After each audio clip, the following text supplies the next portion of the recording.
Oh boy, Apple is rolling out AI narration for authors. Is this going to be a bad thing? Also, over on the Substack for Self Publishing with Dale, we showed you some zero budget book marketing solutions.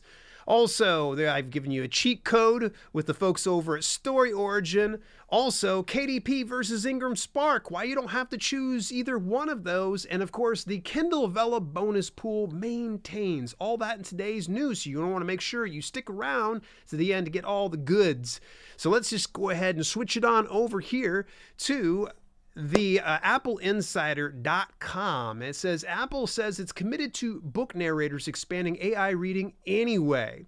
All right, so let me go ahead and just summarize some of these pieces here. And you can actually get a link to some of these things down in the description below or with the show notes here, and you can find out all the details. But from what I'm reading right now is Apple is really, they must have noticed Google Play Books rolling out the AI voice narration for their platform. So if you uploaded an ebook over to Google Play Books, you could actually opt into distributing direct to Google Play Books your audiobook, so long as it was AI. Any other way, you'd have to go through places like Findaway Voices. So if you wanted to use their AI system, you can go there. Well, Apple must have noticed that and said, what's going on here? So what they did inside this particular piece is they broke down the fact that in early January 2023, Apple Books very quietly released a myriad of audiobooks with full narration and not one single narrator. Instead of actors reading the books, the audio was created entirely through AI. So here's their explanation of things before everybody gets really like if you're a narrator going, Dale, why are you promoting something like this? More and more book lovers are listening to audiobooks, yet only a fraction of books are converted to audio, leaving millions of titles unheard, says Apple. Many authors, especially independent authors, I'm talking to you guys, and those associated with small publishers aren't able to create audiobooks due to the cost and complexity of production. How many of you feel me on that one right there? Audiobook narration is not cheap if you're hiring out. I mean, shoot, a good audiobook narrator can cost anywhere from, say, $150 to $250 per finished hour or more. So if you've got an epic length fiction novel, the chances of you being able to afford that on launch are slim to none. So Apple's like saying, you know what? We understand you can't quite afford it. We want to give you an alternative. And that way your readers can still consume your content. Now, I think it should be noted that the AI voice narration isn't perfect, but I imagine in due time it's going to iron out and it's going to get better. Will it replace voiceover talent? Remains to be seen. Everybody can make their speculations at this point. I think that we can probably have both of those though, because there might be a delivery that you won't hear in AI. So I think this is kind of a really cool way for Apple to embrace the whole AI side of things. And it's great to see that some authors out there can be able to tap into something like this. All right, speaking of tapping into things, man, I know we're on a budget. We don't have any money in some instances. So my content manager put together a zero budget book marketing piece for you over on Substack and covers quite a few things, including some of the best free and premium book promotion websites, video marketing, talking a little bit more about book talk over on TikTok. By the way, I think we're tapping into that just a little bit later here. Podcasting, Story Origin, Book Award Pro, getting book reviews, so much more. If you have not subscribed to me over on Substack, do so. It's 100% free, and it has unique content as well as some of the curated content from all avenues of self-publishing with Dale. That's over on Substack.com. Hey, I'm always on the lookout for some great deals, and one of the brands that I 100% wholeheartedly endorse and use is SiteGround. SiteGround actually hosts your website, and right now they are running a January deal where you can get 80% off of your plan as long as you get it in January. In fact, they even say, furthermore, get up to 80% off new shared hosting plans and enjoy free website transfer. So if you happen to be over on a website that is, not up to your standards. So for instance, I left HostGator, came here because HostGator's trash. I'm just going to say it. HostGator sucks. SiteGround, fantastic. It comes at a higher premium than something like HostGator, but the beauty of it is they're not going to nickel and dime you to death. In fact, you'll get free email, an SSL, CDN, and backups with every plan, individual site tools for every website for seamless account management, and the high-level speed, security, and support. Yeah, the security was a big deal to me because I had my account hacked when I was over on HostGator. And when I went to get some help from them, they were like, oh, nah, you got to pay us $1,000 to do that. I'm like, oh, that's fantastic. Thanks for the help. I appreciate that. If you want to take advantage of this 80% off deal for a limited time during the month of January, go on over to our affiliate link at dailylinks.com/siteground. All right, next item up over here in the news is going to be from the fine folks over at Kindlepreneur. How to write faster. Oh my gosh, this came at the right time because I'm just driving myself crazy. I've been talking to my buddy Nick Thacker. He's putting together this new course where he shows about how to voice dictate, which you can do really, really fast. But I'm like, okay, until that comes out, I need to figure out a faster way to write my books. So with that being said, actually, here are some of the tips, and I'm not going to go through every single last one of these, but schedule undisturbed writing time is one. Get in the right meditation mindset. Choose the right music or noise blocking. For me, I typically, whenever I'm doing music, I do like ambient music in the background. Brain.fm is a fantastic service. This is not a plug. I just enjoy using their stuff. Remain consistent. Yes, that's a big one. Write the first line. Sometimes that is the way to do it. You write that first line, sometimes it comes in at a trickle and then it starts to pour if you just keep doing one sentence after the other. This is a fantastic piece at thekindlepreneur.com. If you just look up how to write faster, again, link inside the show notes here. All right, you are invited by the fine folks over at Written Word Media to a workshop with Beth Benatti Kennedy, where she's going to be talking about how to boost resilience and beat burnout. Oh, I see this so often. A good friend of mine actually reached out to me about a few weeks ago. You know who you are. And she was just at her wit's end. She was burnt out beyond burnt out. She was just ready to leave the business. And I think that this is something not enough authors are talking about. We so much want to get out content and we want to see that sell, but every now and then our mindset gets in the way of things and it really can stymie our growth as authors and our production, no less as well. But you're going to find out more. It says she brings more than 20 years of experience to her role as a leadership and executive coach, resiliency training expert, and speaker. She is the author of Career Recharge, 5 Strategies to Boost Resilience and Beat Burnout. Recharge your energy, manage challenges, and beat burnout by boosting your resilience with this exclusive little workshop here.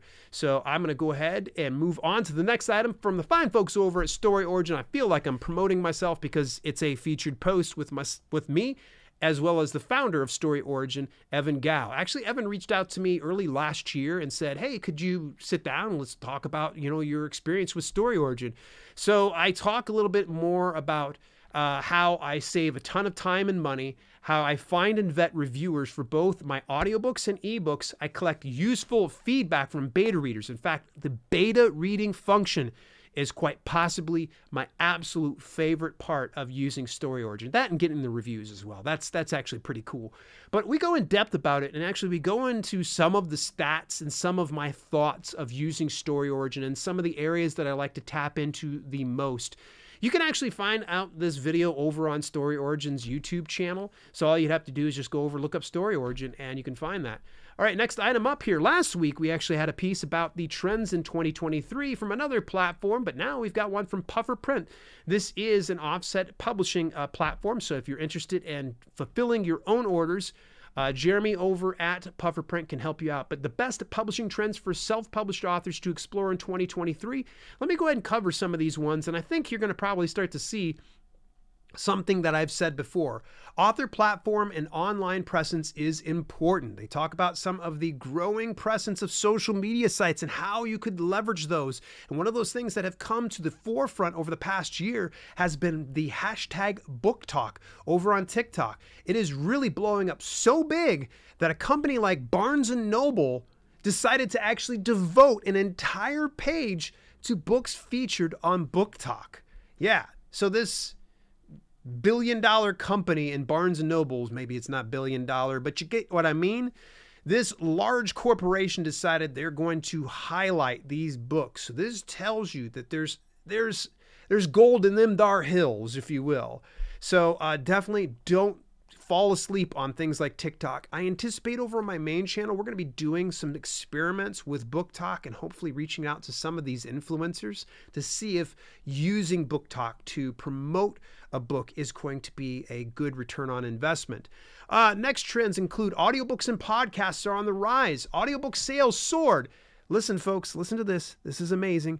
320% in 2021. That is absolutely insane. 320%. This is from 2020 to 2021. What happened? I think there's a lot more people that are paying close attention. So if you've been kicking tires and you've been saying to yourself, I don't know if I want to do an audiobook, or I don't know if I want to do a podcast, you might want to stop waiting and get on top of it. And in those of you that are cash strapped, hey, AI is here to stay. As much as we would like to get upset and just cross our arms and just say, I don't want to do artificial intelligence, it's not going anywhere, folks. Yes, regulations are going to continue to roll out. Yes, it is the wild, wild west right now. But if you are just crossing your arms saying AI is not for my business, you are going to get left behind. I know. I look over at things like AI art and it really turns my stomach that people are essentially getting art manufactured through essentially online sourced content and not giving credit to the original artists. I imagine in due time that's going to get fixed. But for right now, folks, instead of crossing your arms and saying AI is not for you, you might want to start to think about how it can help out your business. A continued call for diversity. 2020 opened the door to more conversations on race, gender, identity, and culture. There was a public outcry for diversity in all sectors, but the publishing industry was especially called out. So this was something that has been boiling to a head at this point, and understandably so. Next thing is dabble in new genres. In 2022, young adult fiction saw the biggest sales increase, with unit sales jumping 30.7%. Oh, what? That is crazy. Instead of bloviating and carrying on about what the article has, I'll get you guys to go ahead and read that puffer print. Fantastic. You can go ahead and read a lot of the articles on their blog. Now, the next one up here is a spicy issue here because there's a lot of people that wonder, can I use KDP and IngramSpark together?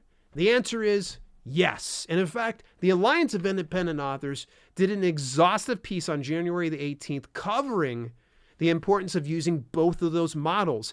I will tell you personally, myself, I use both KDP and IngramSpark. I specifically use IngramSpark just for print books. And in fact, ALLi agrees with me.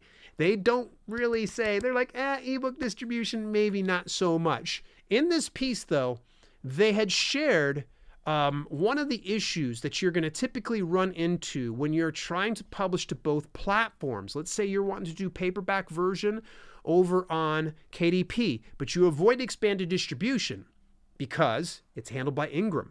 If you go over to IngramSpark, you'll get that same expanded distribution without KDP being the middleman taking a percentage of your profits.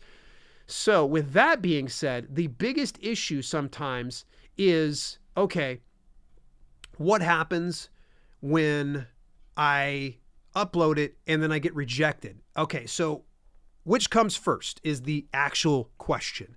It doesn't actually matter whether you publish first with IngramSpark or KDP, provided you use both the same ISBN.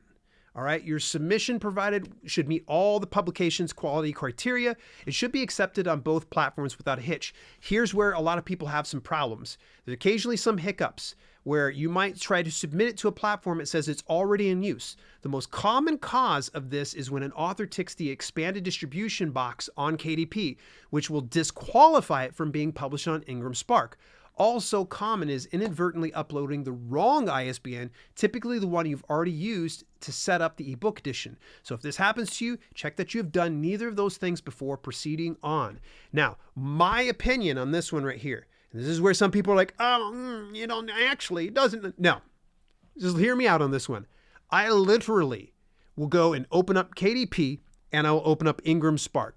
I will get all the metadata and everything uploaded except for hitting the publish button, and I will hit publish and publish. That way there's no issues, because if you go to KDP print first and then you try to go over to IngramSpark, they will say it's already in use sometimes. And I didn't have an issue with the ISBNs or anything else like that. It was so weird. So you'd have to reach out to support, explain things, and they go ahead and they say, okay, great, it's up. Fantastic. So just to avoid all that heartache, I simultaneously publish them. Now, from what ALLi is saying, they're saying you can be able to do either one of them and you don't have to do them at the same time. Fair enough. I will take that. And by the way, folks, I will be hopefully getting a new IngramSpark code here soon. I got to reach out to their team. Moving a little further forward. Oh, this is a very interesting piece over on the Reedsy blog, creating a plan to get onto a national bestseller list. This actually is put together by Brad Aronson, but Ricardo Fayette of Reedsy actually shared this inside an email recently. And should just kind of let me read a very quick synopsis here. When his book Humankind was chosen by a coveted BookBub featured deal, which, by the way, BookBub, if you've never heard of their featured deal, Google it up. You will see that thing is the best thing to land for your book.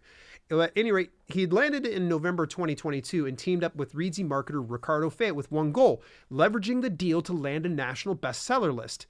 We're not talking just Amazon bestseller lists here, folks.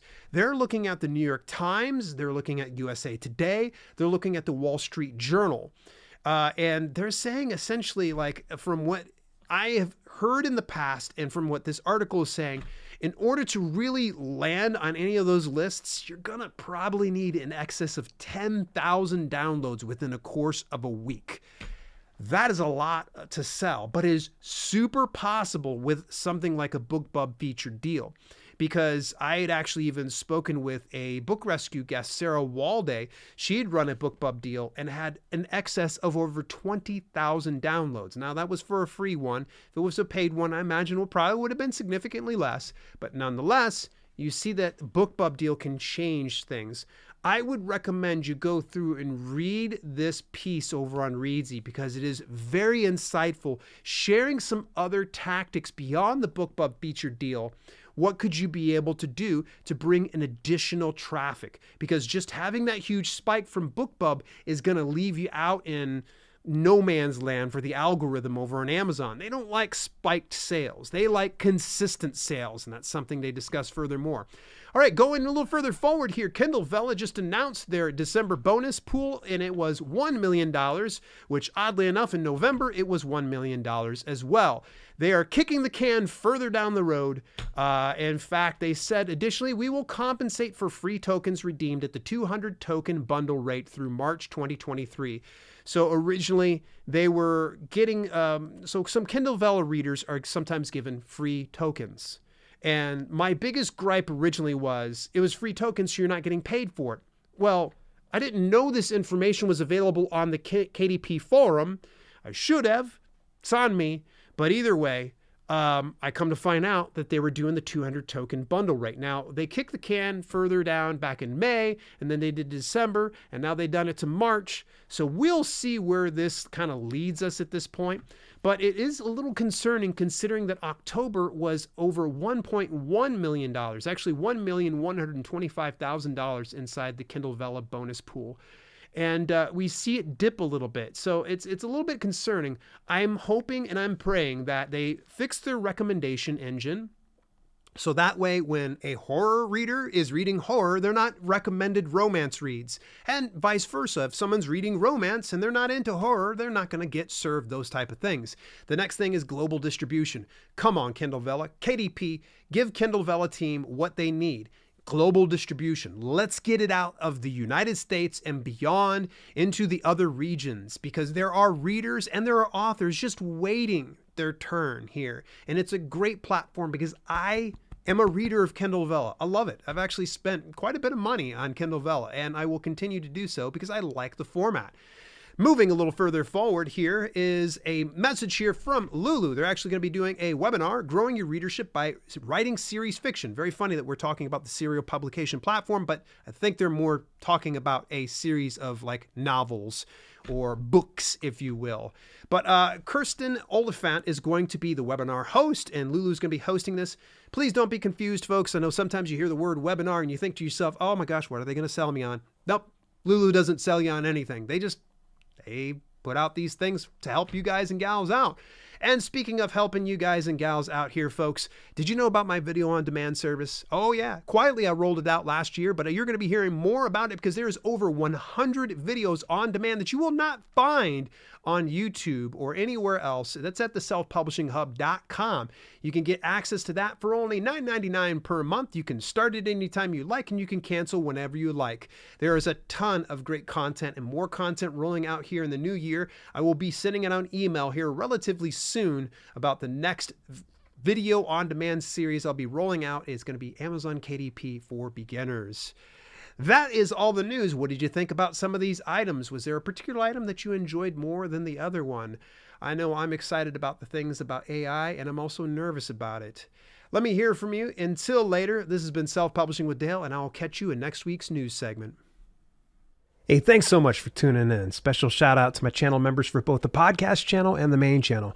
Without your support, some projects we do at Self-Publishing with Dale would be much harder to fund. If you want to contribute to the cause, visit dalelinks.com/memberships for details and get your on-screen shout out at the end of each broadcast. Till later, this has been Self-Publishing with Dale, and I'll see you soon.